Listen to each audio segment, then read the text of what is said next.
The best way to learn is by doing.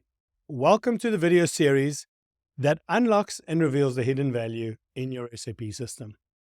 Hi, my name is Martin, and in this video, we will focus on how to take advantage of SAP's Capacity Overload Reports.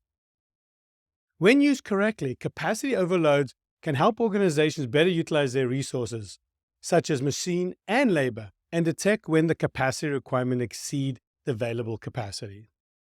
Eclif, how about you tell us a little bit more about capacity overloads? Sure, Martin. Capacity overload is a powerful feature when used correctly, and in this demonstration, I'm going to focus on four things.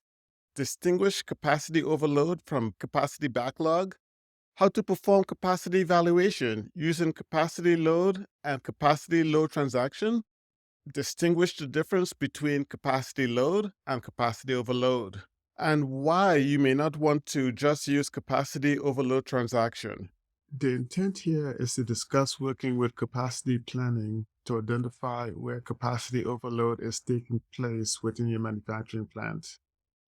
Typically, capacity or throughput analysis is done based on machine capacity. Basically, how much output can we process or generate in a 24-hour day, for example. Then the next step is to determine, is there sufficient labor for the amount of production that's assigned or scheduled for that production asset. So let's go into transaction code CM01, and I'm going to bring up work centers that starts with CH in plant 1000.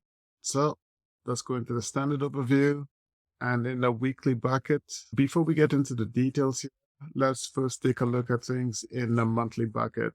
So I'm switching over to a monthly view, and we could see for this work center, CME1, both machine capacity, category 001, we have sufficient capacity in the month of February, and also from a labor perspective, we also have sufficient capacity.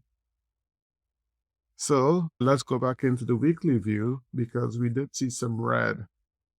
Every time we have a red row, it means we are overloaded for that particular